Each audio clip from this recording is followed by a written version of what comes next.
não podia deixar de ser outro. Estamos praticamente encerrando o ciclo do nosso trabalho aqui no ano terrestre e dedicamos este último período ao querido Mestre Jesus.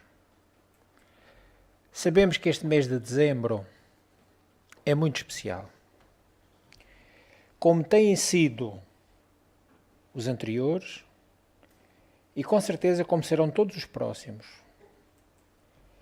As casas, as ruas, as avenidas enchem-se de luzes. Há cantos, há cantigas, há dramatizações do nascimento de uma criança singular.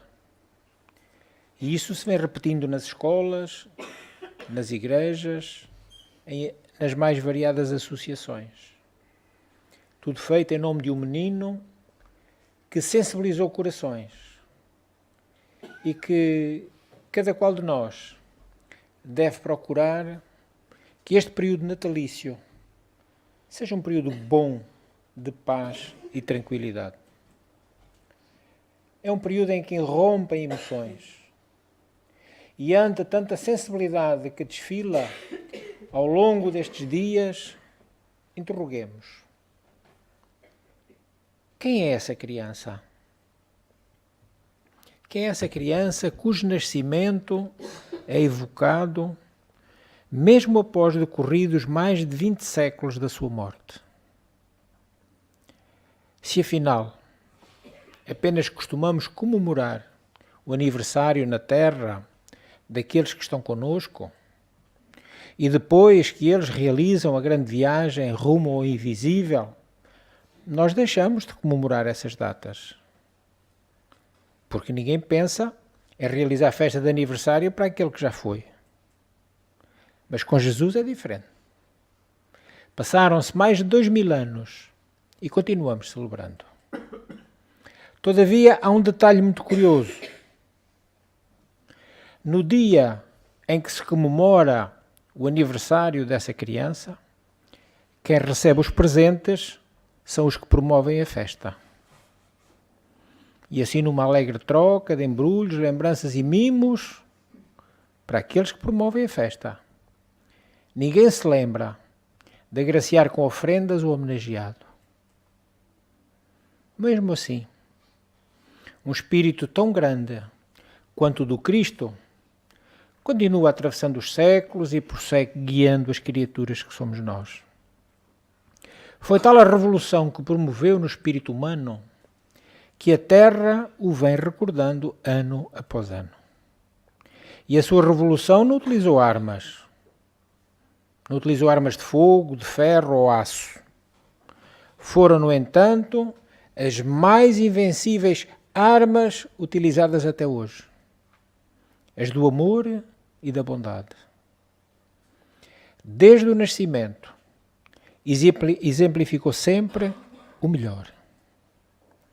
Rei das estrelas, Senhor dos espíritos, governador do nosso mundo, tornou-se criança, adolescente, homem e veio viver com os outros homens.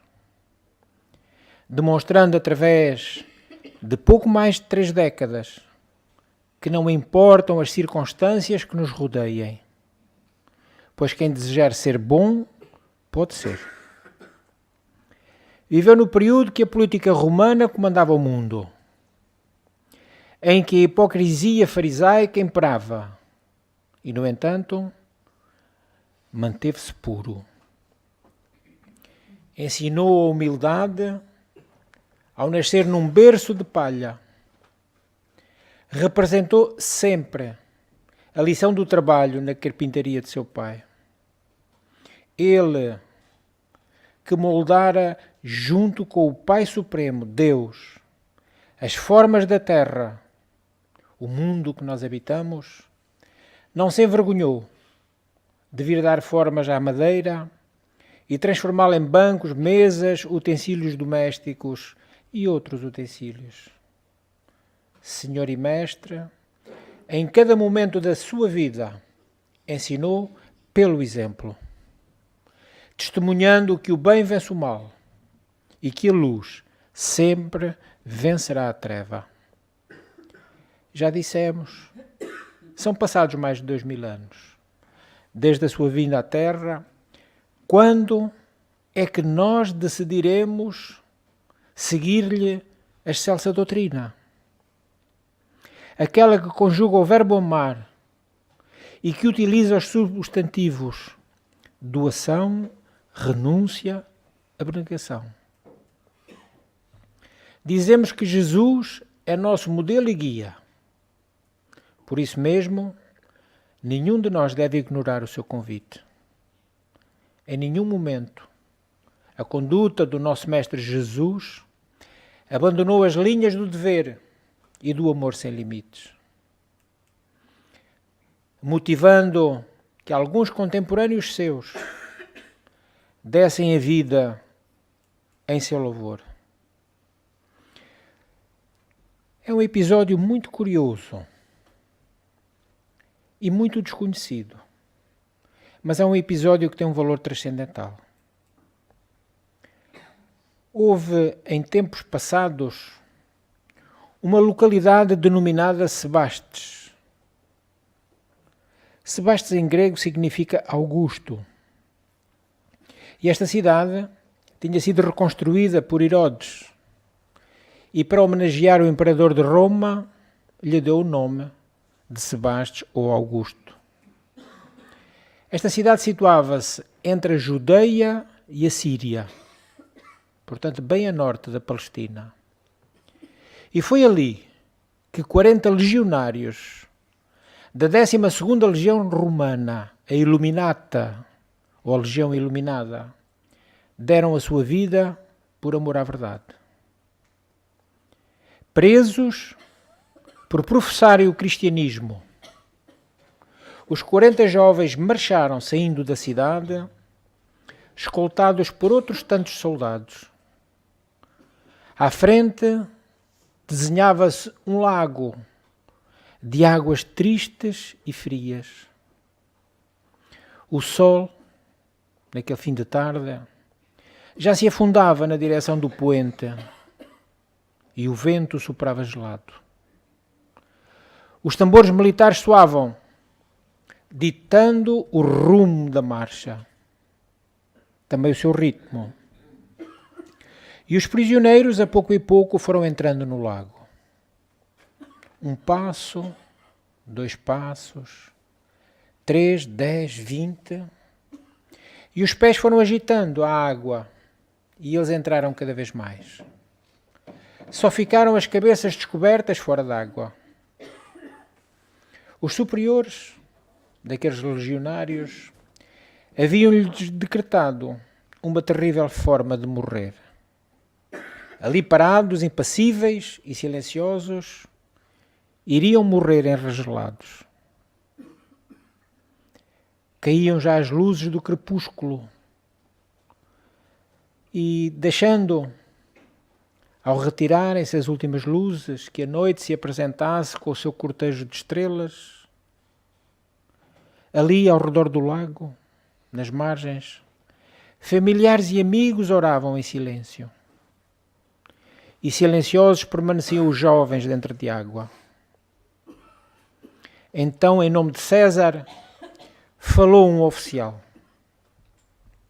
Eles eram jovens e, portanto, levando em conta a sua inexperiência, seriam perdoados se jurassem fidelidade aos deuses protetores do império.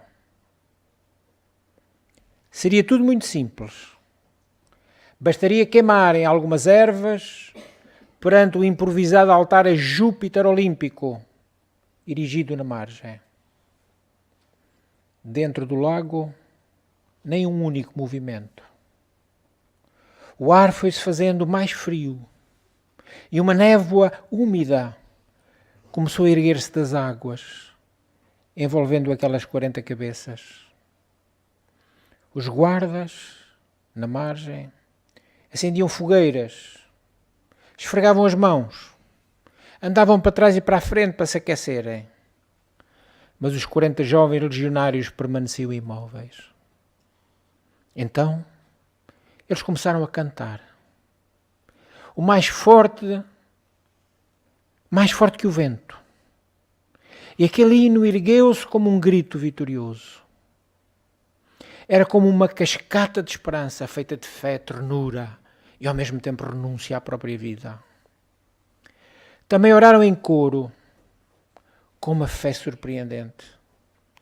Sem qualquer tremor na voz, fizeram ecoar as sublimes palavras que compõem um maravilhoso poema. Pai nosso, que estás nos céus. Terminando com o derradeiro verso, livrai-nos do mal. Então, um a um, no transcorrer das horas, aquelas chamas de vida foram se apagando na terra, mas ficaram brilhando na espiritualidade. Quando o dia nasceu, somente um vivia. Um guarda aproximou-se de uma mulher e disse-lhe: teu filho vive. Como ele viveu até então, terá o castigo perdoado e a sua vida poupada, desde que tu o retires da água e em nome dele ofereças sacrifício aos deuses romanos. Nunca, foi a resposta daquela mãe. Se ele consciente não o fez, como poderia eu agora aproveitar-me da sua agonia para traí-lo? Firmemente aquela mãe avançou para as águas e ficou com o seu filho até que o seu coração parasse de bater. Depois, apertando-o firmemente nos braços, tomou o seu corpo e o veio depositar aos pés do oficial da guarda. Episódio pouco conhecido, embora sejam considerados 40 mártires de Sebaste na doutrina ortodoxa. É um eloquente exemplo de extraordinária fé que podemos ter quando colocamos Jesus no coração, como eles já o tinham feito. Eles verdadeiramente o tinham no seu coração. Então o homem que há mais de 2000 anos na Judeia amou e também morreu por muito amar, mostrando-nos que a vida física não é tudo. Não é o tudo. A sua fé maravilhosa soube despertar outras fés e teve e tem o poder de modificar vidas. A sua voz convidava para viver a verdadeira vida, a vida que se desdobra para além da morte. E temos muitos ensinos seus. Lembramos alguns. Palavras dele. Quem preservar até ao fim, esse será salvo. Quem crer em mim, mesmo morto, viverá. E esta sua mensagem vem atravessando os séculos e permanece viva até hoje, estabelecendo diretrizes seguras aos seus seguidores. A sua é a mensagem do amor, da fé, da fidelidade até ao fim, como aqueles jovens soldados. Mas apesar de tudo, a figura de Jesus de Nazaré ainda hoje é motivo de muita polémica. Para muitos, ele não passou de uma lenda que apenas foi vertida para os evangelhos. Alguns eruditos do século XVIII duvidaram. Homens eruditos como Constantin François, Charles François Dupuy. Segundo eles, a Igreja fundamentava a credibilidade de Jesus no caráter literário dos Evangelhos, sem nenhuma confirmação histórica documentada, sem provas. Segundo eles, faltavam, e alguns ainda atualmente, dizem que faltam argumentos científicos de comprovação. As primeiras investigações para comprovar a existência de Jesus foram efetivamente decepcionantes. nem Filón de Alexandria, filósofo, na sua imensa obra deixada, onde fala inclusivamente de Pilatos, não tem nenhuma palavra sobre Jesus. Também Justo de Tiberíades, historiador contemporâneo e conterrâneo de Jesus, não o cita na sua história da Palestina desde Moisés até ao ano 70. Então, sem nenhuma confirmação histórica, tudo se ficava um pouco mais difícil. No entanto, houve quem não desmorecesse e a pesquisa continuou. E vamos encontrar vários testemunhos sobre a sua vida fora das páginas do Novo Testamento.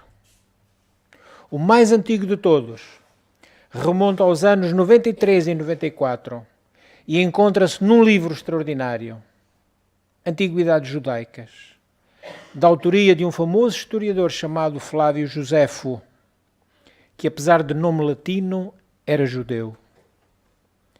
Ele faz menção a Jesus e à sua seita em duas passagens do seu livro. Na primeira, Anás convocou o Sinédrio e trouxe perante eles o irmão de Jesus, chamado Cristo, o seu nome era Tiago, e alguns outros. Acusou-os de terem violado a lei e entregou-os para que os lapidassem. Na segunda passagem, Flávio acrescenta: por essa altura, durante o governo de Pôncio Pilatos, que foi de 26 a 36 da nossa era, viveu Jesus, um homem sábio, se é que se lhe pode chamar homem, porque realizou feitos portentosos, mestre de homens que aceitam com gosto a verdade. Atraiu judeus e muitos de origem grega. Era o Messias. Ainda no ano 112, o procônsul de Bitínia, Plínio, o Moço, dirigiu uma carta ao imperador romano Trajano, onde menciona Jesus e os cristãos. Depois dele, no ano 115, um seu quase contemporâneo de nome Tácito, Públio Cornélio Tácito, considerado um dos maiores historiadores da Antiguidade, falou a respeito desse homem vulgar, conhecido em sua aldeia, onde morava e trabalhava como Joshua Bar Joseph. Seu nome é hebraico, que traduzido dá Jesus, filho de José. Também o descreveu Caio Suetônio Tranquilo, mais ou menos no ano 120, numa obra também memorável, Vida de Cláudio. Mas também o Talmud judeu faz muitas narrações de Jesus, as narrações dos rabinos. Mas é, sem dúvida, através dos 4 evangelistas, Mateus, Marcos, Lucas e João, que Jesus foi bem biografado. Dizem-nos que Jesus exerceu o mesmo ofício de seu pai, o de carpinteiro. Porque havia um costume muito curioso nos judeus. O homem que se dedicasse a trabalhos intelectuais tinha que ter um modo de sobrevivência para custear o sustento, ganhando com o suor do rosto o pão nosso de cada dia, não sendo nunca um peso aos outros. Todos os apóstolos escolhidos por Jesus tinham as suas profissões. Pedro e o irmão e outros eram pescadores. Também havia agricultores. E o próprio Paulo de Tarso era correeiro e tecelão. Então, como se pode hoje, em nome de Jesus, exercer sacerdócios pagos, viver das diversas igrejas? Não foi isso exemplificado por Jesus o Cristo? Os apóstolos, os evangelistas, em nenhuma circunstância afirmaram qualquer tipo de casamento de Jesus. Todo o seu amor foi encaminhado para a sua missão. Tinha para com as mulheres um sentimento extremamente delicado, tratando-as como irmãs. Naturalmente, elas retribuem, oferecendo-lhe a sua amizade e o acompanham. É o caso de Maria, da cidade de Magdala, Verónica, curada de hemorragia crónica, Salomé, a mãe dos seus 2 discípulos, Maria, sua própria mãe, Marta e Maria, irmãs de Lázaro, Joana, a esposa do intendente de Cusa, e Fotina, a samaritana, da cidade de Sicar, que jamais o esqueceu, porque Jesus lhe falou e lhe deu a beber da água viva que sacia toda a sede, pois vem do amor de Deus e santifica as criaturas. A natureza de Jesus é muito elevada e a ternura do seu coração continua extravasando em doçura infinita, como que uma também infinita poesia. Pregou em seus ensinos a humildade, o perdão, a caridade, a abnegação, a justiça, e pregou-as através de máximas muito simples, como por exemplo, aquele que se humilha será exaltado, o que se exalta será humilhado. Perdoai e sereis perdoados. Amai os vossos inimigos. Fazei o bem aos que vos odeiam. Orai pelos que vos perseguem. Então a sequência dos princípios de Jesus era um culto puro, sem práticas exteriores, baseado somente nos sentimentos do coração. E ele nos pede: sede perfeitos, como vosso Pai é perfeito. E este é um convite que continua Jesus fazendo a todos os homens. Sem dúvida, em toda a história da humanidade, houve homens que escreveram excelentes máximas. Houve também homens virtuosos, mas que acabaram por nada fazerem para que a virtude tivesse continuidade no mundo. Por isso mesmo, Jesus é inigualável. Ele falou e agiu, apresentando a sua doutrina em palavras, mas sobretudo em obras. Todos os exércitos que já desfilaram por este mundo, conquistando territórios e consolidando impérios, todos os navios que já atravessaram os mares e oceanos, todos os reis e rainhas que já reinaram, todos juntos, não influíram tão fortemente na vida humana como o fez Jesus. Porque ele é um personagem imortal. O nosso tempo, a nossa era, é contada a partir da data do nascimento de Jesus. Depois de Jesus e antes de Jesus. Ele é um personagem histórico sobre o qual, mais do que tudo e de que todos, se escreveram livros, compuseram músicas e pintaram quadros. Até hoje, ele continua assim, falando aos homens que se dispõem de ter boa vontade para com os outros homens.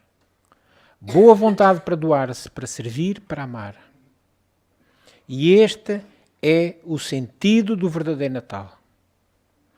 O amor de Deus para com os homens. O amor dos homens uns para com os outros. Em nome do divino amor que se chama Jesus. Tem vindo sendo assim todos os anos. Os cristãos comemoram o Natal no dia 24 para 25 de dezembro. A história diz-nos que Jesus, nosso mestre e nosso guia, em verdade, não nasceu nesse dia. E aponta algumas datas prováveis, algumas especificando dia, mês e ano.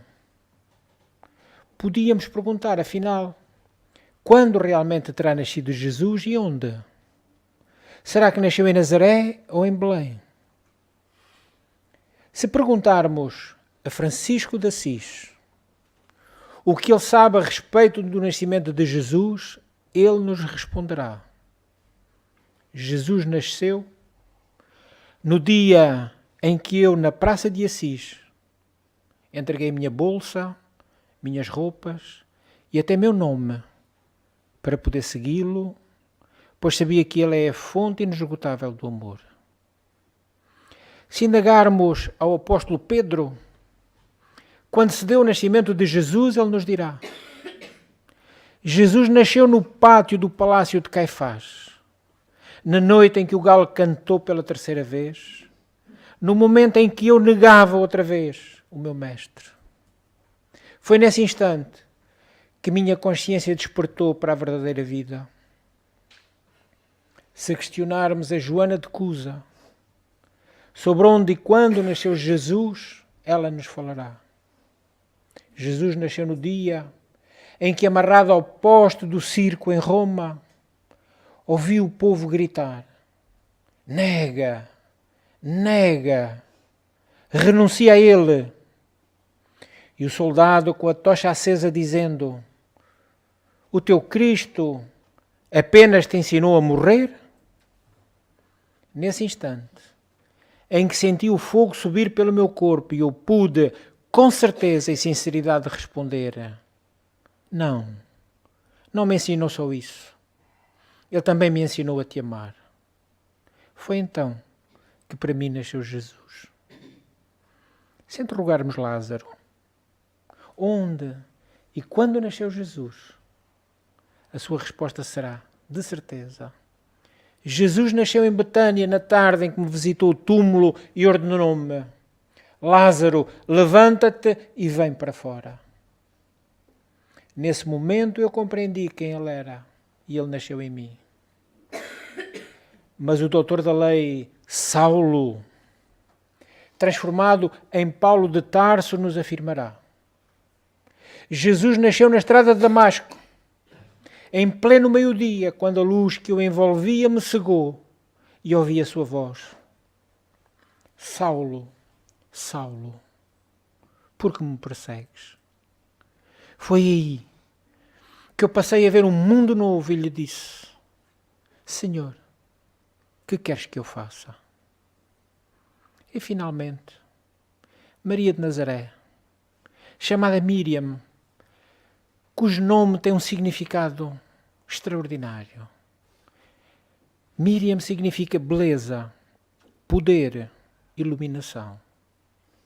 Sorrindo, Maria de Nazaré nos falará que Jesus nasceu quando se escondeu das estrelas nas sombras da terra, servindo-se do seu vaso carnal, do seu próprio corpo, escolhido já e comprometido antes do seu regresso à terra para a encarnação desse anjo planetário.